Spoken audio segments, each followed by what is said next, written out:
If you are getting ready to buy a home, this might be one of the most important videos you watch. As both a Colorado real estate agent and a loan officer, I have seen buyers fall in love with a home only to discover expensive problems after they already own it. Unfortunately, by then, there's not much you can do. And in today's video, I'm going to walk you through the things I recommend investigating before you even make an offer. These are not just things your home inspector is going to catch. These are the hidden issues that can cost you thousands of dollars if you don't know to look for them. I have seen buyers get so excited that they skip important steps because they are afraid they will lose the house. Thankfully, here in Colorado and in many other markets, it is a lot more balanced than it was during the crazy bidding wars a few years ago, but buyers still make emotional decisions. My goal is to help you avoid expensive surprises. Let's get started.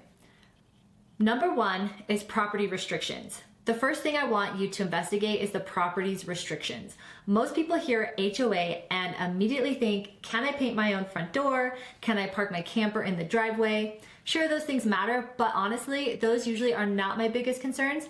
I'm looking at things like HOA restrictions, easements, utility easements, short-term rental rules, long-term rental restrictions, metro districts, building setbacks, future building limitations, and here's why. So I have had buyers tell me that they wanted to build a detached garage, put in a workshop, add a pool, or maybe build an ADU someday. Then we discovered there's an easement running right through the part of the front yard where they wanted to build. And guess what? You may not legally be able to build there. And that's a heartbreaking thing to find out after you've already bought the house. Don't assume because the yard is there that you can do whatever you want with it. So verify that first. Second, was the work permitted? And this is a huge one. Just because something looks beautiful does not mean it was done legally or safely. I have shown homes with gorgeous finished basements, remodeled kitchens, massive decks, electrical upgrades, garage conversions, you name it. And one of the first questions I asked, were permits pulled? In Colorado, you can often check with the city or county building department to verify permits, and you can do this in many other cities. So why does this matter? Because unpermitted work can create problems years later when you go to sell. I've seen buyers purchase homes thinking everything looked perfect, and years later they're selling the home only to discover that that part of the remodel was never permitted. Now they're dealing with inspections, contractors, permits, delays, and unexpected expenses. Trust me, it's much easier to ask these questions before you buy than after you own it. Number three, do not ignore the HOA financials. Okay, you guys know this is one of my favorite topics. I've actually made an entire video about HOA red flags because I see buyers overlook this all the time. Very few people read the HOA financials, and honestly, the financials are often more important. So here's what I want you looking for. Does the HOA have healthy reserve funds? Are there any special assessments planned? Are there pending lawsuits? Are there major repairs coming up? Are dues likely to increase? Is there deferred maintenance?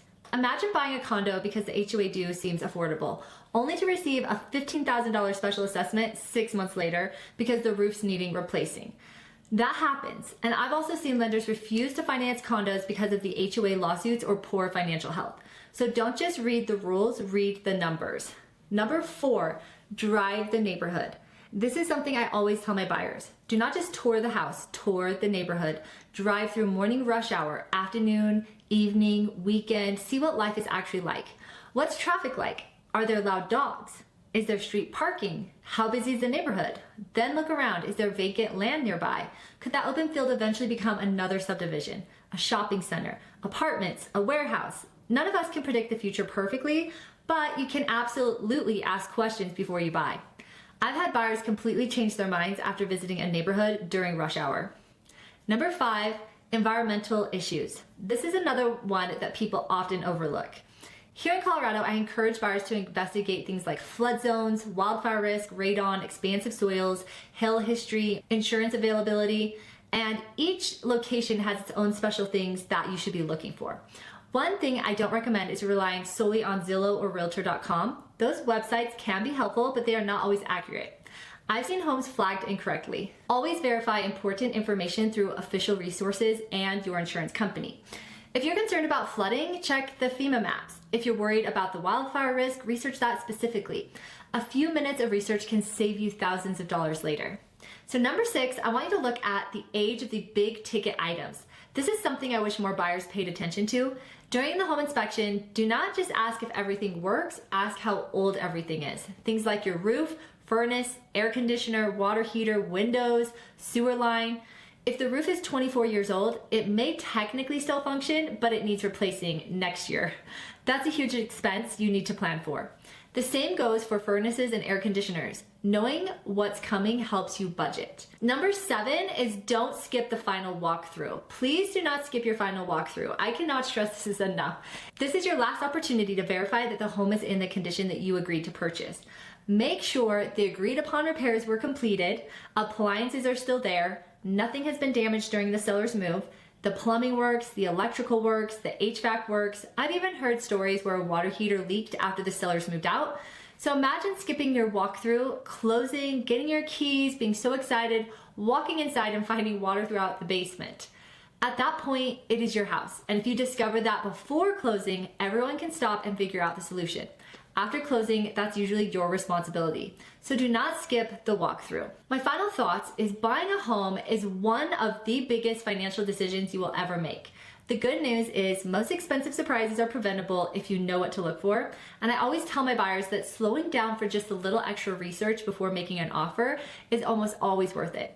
If you're buying here in Colorado, I'd love to help you through the process. If you're moving somewhere else, I can connect you with a fantastic real estate who takes care of their clients the way I do. And I can also help you on the lending side and get you connected with the right loan program before you even start shopping. So just click the link below, fill out the short form, and I'll personally reach out to you within 24 hours. If you found this video helpful, I'd really appreciate if you give a thumbs up, subscribe. Every week I share honest advice to help you buy smarter, sell for more, and avoid costly real estate mistakes. Thank you so much for watching, and I'll see you in the next video. I can put you in a house on a hill, put you in a condo in the city, put you in a mansion.